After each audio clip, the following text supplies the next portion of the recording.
প্রত্যুপকার ঈশ্বরচন্দ্র বিদ্যাসাগর, লেখক পরিচিতি। ঈশ্বরচন্দ্র বিদ্যাসাগর ভারতের পশ্চিমবঙ্গের মেদিনীপুর জেলার বীরসিংহ গ্রামে ২৬শে সেপ্টেম্বর ১৮২০ সালে জন্মগ্রহণ করেন। তার মূল নাম ঈশ্বরচন্দ্র বন্দ্যোপাধ্যায়। বিদ্যাসাগর তার উপাধি। তিনি ছিলেন কলকাতা সংস্কৃত কলেজের ছাত্র। তিনি প্রথমে সংস্কৃত ও পরে ইংরেজি ভাষায় পাণ্ডিত্য অর্জন করেন। দানশীলতার জন্য তিনি দয়ার সাগর নামেও পরিচিত। একাধারে পণ্ডিত, শিক্ষাবিদ, সমাজ সংস্কারক ও খ্যাতনামা লেখক হিসেবে প্রতিষ্ঠা লাভ করেছিলেন তিনি। সুশৃঙ্খল পদবিন্যাস, যথাযথভাবে যতিচিহ্ন প্রয়োগ এবং সাহিত্যিক গদ্য রচনার জন্য তাকে বাংলা গদ্যের জনক বলা হয়ে থাকে। বাংলা বর্ণমালাকে নতুন বিন্যাসে সাজিয়ে ১৮৫৫ সালে বিদ্যাসাগর প্রকাশ করেন শিশুপাঠ্য বই বর্ণপরিচয়। ভাষা শিক্ষাদানের ক্ষেত্রে এ বই আজও পথপ্রদর্শক বিবেচিত হয়। বেতাল পঞ্চবিংশতি, ব্যাকরণ কৌমুদী, শকুন্তলা, বিধবা বিবাহ প্রচলিত হওয়া উচিত কিনা এতদ্বিষয়ক প্রস্তাব, সীতার বনবাস, ভ্রান্তিবিলাস প্রভৃতি তার প্রধান গ্রন্থ। ঈশ্বরচন্দ্র বিদ্যাসাগর ১৮৯১ সালের ২৯শে জুলাই মৃত্যুবরণ করেন। আলী ইবনে আব্বাস নামে এক ব্যক্তি মামুন নামক খলিফার প্রিয়পাত্র ছিলেন। তিনি বলিয়া গিয়াছেন, আমি একদিন অপরাহে খলিফার নিকটে বসিয়া আছি, এমন সময়ে হস্তপদবদ্ধ এক ব্যক্তি তাহার সম্মুখে নীত হইলেন। খলিফা আমার প্রতি এই আজ্ঞা করিলেন, তুমি এই ব্যক্তিকে আপন আলয়ে লইয়া গিয়া রুদ্ধ করিয়া রাখিবে এবং কল্য আমার নিকট উপস্থিত করিবে। তদীয় ভাব দর্শনে স্পষ্ট প্রতীত হইল, তিনি ওই ব্যক্তির উপর অত্যন্ত ক্রুদ্ধ হইয়াছেন।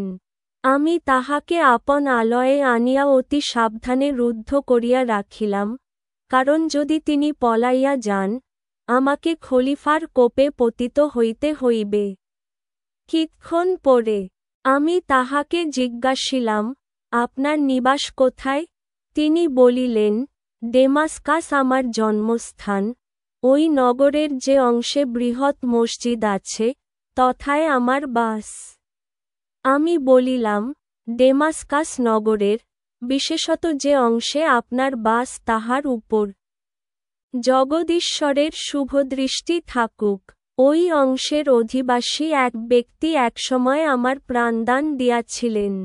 আমার এই কথা শুনিয়া তিনি সবিশেষ জানিবার নিমিত্ত ইচ্ছা প্রকাশ করিলে আমি বলিতে আরম্ভ করিলাম, বহু বৎসর পূর্বে ডেমাস্কাসের শাসনকর্তা পদচ্যুত হইলে যিনি তদীয় পদে অধিষ্ঠিত হন, আমি তাহার সমভিব্যাহারে তথায় গিয়াছিলাম। পদচ্যুত শাসনকর্তা বহুসংখ্যক সৈন্য লইয়া আমাদিগকে আক্রমণ করিলেন। আমি প্রাণভয়ে পলাইয়া এক সম্ভ্রান্ত লোকের বাড়িতে প্রবিষ্ট হইলাম এবং গৃহস্বামীর নিকট গিয়া অতি কাতর বচনে প্রার্থনা করিলাম, আপনি কৃপা করিয়া আমার প্রাণ রক্ষা করুন। আমার প্রার্থনা বাক্য শুনিয়া গৃহস্বামী আমায় অভয় প্রদান করিলেন। আমি তদীয় আবাসে ১ মাসকাল নির্ভয়ে ও নিরাপদে অবস্থিতি করিলাম।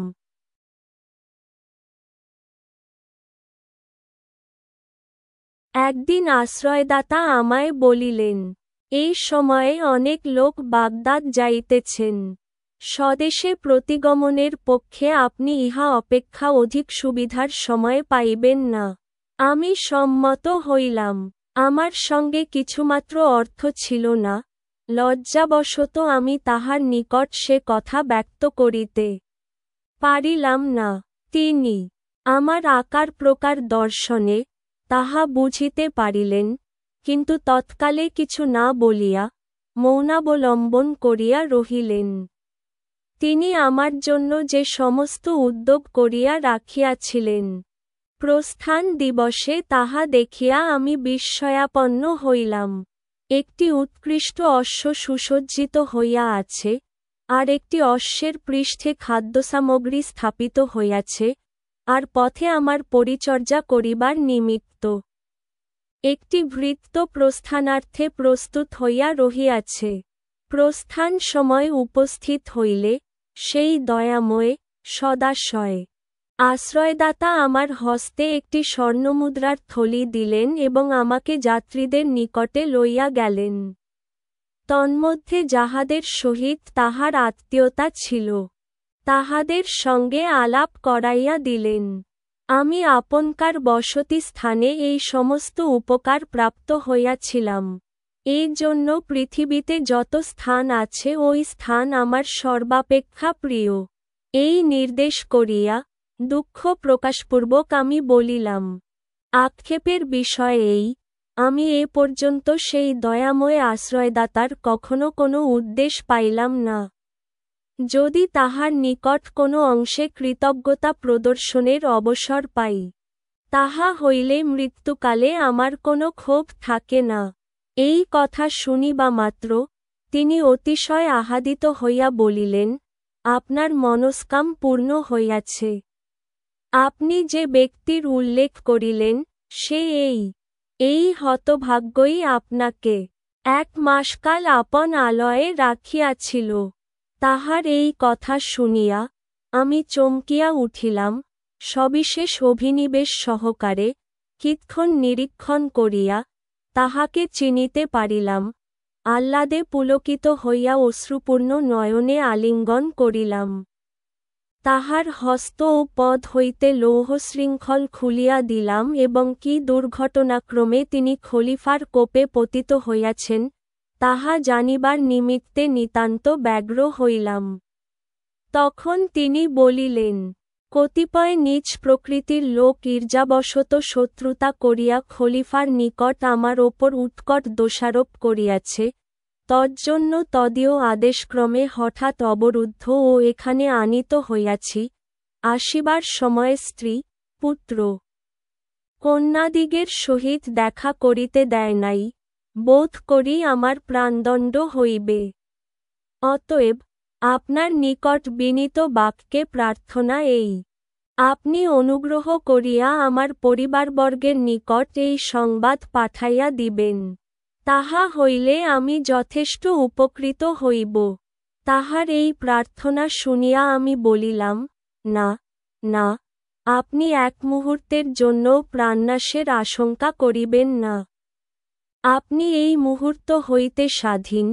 এই বলিয়া পাথেয়স্বরূপ সহস্র স্বর্ণমুদ্রার একটি থলি তাহার হস্তে দিয়া বলিলাম, আপনি অবিলম্বে প্রস্থান করুন এবং স্নেহাস্পদ পরিবারবর্গের সহিত মিলিত হইয়া সংসারযাত্রা সম্পন্ন করুন। আপনাকে ছাড়িয়া দিলাম, এই জন্য আমার ওপর খলিফার মর্মান্তিক ক্রোধ ও দেশ জন্মিবে, তাহাতে সন্দেহ নাই। কিন্তু যদি আপনার প্রাণ রক্ষা করিতে পারি, তাহা হইলে সেজন্য আমি অনুমাত্র দুঃখিত হইব না।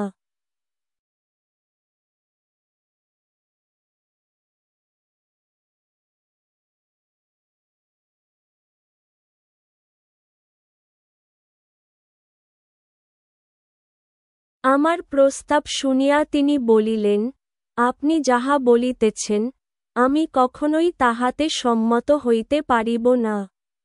আমি এত নিচাশয় ও স্বার্থপর নহি যে, কিছুকাল পূর্বে যে প্রাণের রক্ষা করিয়াছি, আপন প্রাণরক্ষার্থে এক্ষণে সেই প্রাণের বিনাশের কারণ হইব।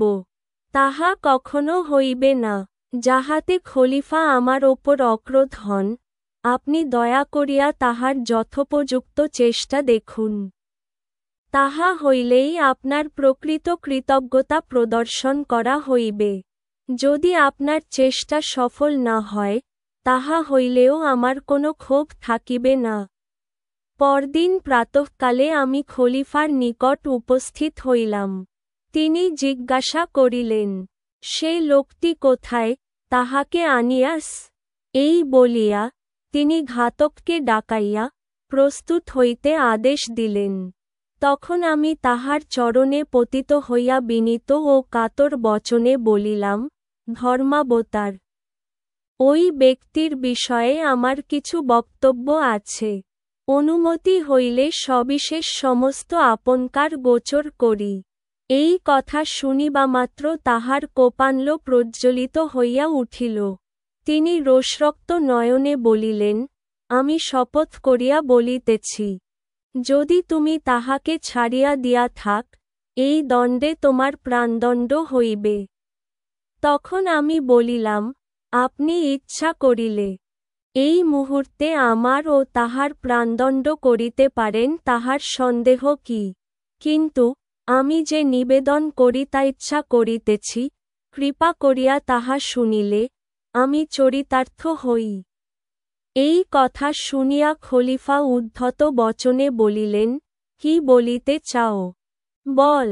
তখন সে ব্যক্তি ডেমাস্কাস নগরে কিরূপে আশ্রয়দান ও প্রাণরক্ষা করিয়াছিলেন এবং এক্ষণে তাহাকে ছাড়িয়া দিতে চাহিলে আমি অবধারিত বিপদে পড়িব, এই জন্য তাহাতে কোনোমতে সম্মত হইলেন না। এই দুই বিষয়ে সবিশেষ নির্দেশ করিয়া বলিলাম, ধর্মাবতার, যে ব্যক্তির এরূপ প্রকৃতি ও এরূপ মতি, অর্থাৎ যে ব্যক্তি এমন দয়াশীল, পরোপকারী, ন্যায়প্রায়ণ ও সদ্বিবেচক, তিনি কখনোই দুরাচার নহেন। নিজ প্রকৃতি পরহিংসুক দুরাত্মারা ঈর্ষাবশত অমূলক দোষারোপ করিয়া তাহার সর্বনাশ করিতে উদ্যত হইয়াছে, নতুবা যাহাতে প্রাণদণ্ড হইতে পারে। তিনি এরূপ কোনো দোষে দূষিত হইতে পারেন। আমার এরূপ বোধ ও বিশ্বাস হয় না।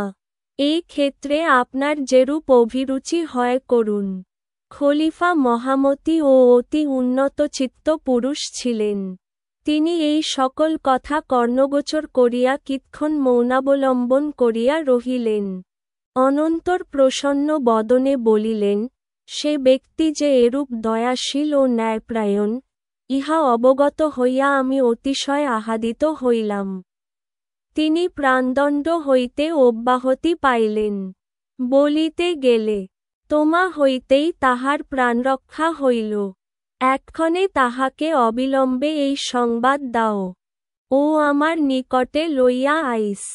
এই কথা শুনিয়া আহ্লাদের সাগরে মগ্ন হইয়া আমি সত্বর গৃহে প্রত্যাগমনপূর্বক তাহাকে খলিফার সম্মুখে উপস্থিত করিলাম। খলিফা অবলোকনমাত্র প্রীতি প্রফুল্ললোচনে সাদর বচনে সম্ভাষণ করিয়া বলিলেন, তুমি যে এরূপ প্রকৃতির লোক, তাহা আমি পূর্বে অবগত ছিলাম না।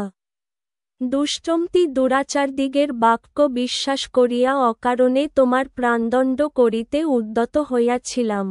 এক্ষণে ইহার নিকটে তোমার প্রকৃত পরিচয় পাইয়া সাতিশয় প্রীতিপ্রাপ্ত হইয়াছি। আমি অনুমতি দিতেছি, তুমি আপন আলয়ে প্রস্থান কর। এই বলিয়া খলিফা তাহাকে মহামূল্য পরিচ্ছদ, সুসজ্জিত 10 অশ্ব, 10 খচ্চর, 10 উপহার দিলেন এবং ডেমাস্কাসের রাজপ্রতিনিধির নামে এক অনুরোধপত্র ও পাথেয়স্বরূপ বহুসংখ্যক অর্থ দিয়া তাহাকে বিদায় করিলেন।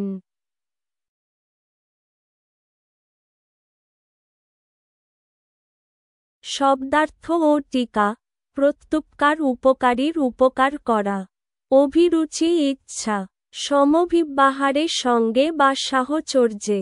নিষ্কৃতি মুক্তি। কোপানল কোপ ও অনল মিলে কোপানল। ক্রোধ বা রাগের আগুন। এখানে যাওয়া অর্থে ব্যবহার করা হয়েছে। প্রতীতি বিশ্বাস, ধারণা। পরিচ্ছদ পোশাক। প্রীতিপ্রফুল্ললোচনে শব্দটিতে মূলত 3টি শব্দ যুক্ত করা হয়েছে, প্রীতি, প্রফুল্ল ও লোচন বন্ধুত্বের অনুভূতিতে আনন্দিত চোখে। লোচন অর্থ চোখ। মৌনাবলম্বন মৌন ও অবলম্বন মিলে মৌনাবলম্বন, অর্থাৎ নীরবতা পালন। অব্যাহতি মুক্তি, ছাড়া পাওয়া। অবধারিত নিশ্চিত। প্রত্যাগমন ফিরে আসা। শব্দটি গঠিত 2টি শব্দ মিলে, প্রতি ও আগমন। রোষারক্ত নয়নে ক্রোধে লাল চোখে অবলোকনমাত্র দেখামাত্র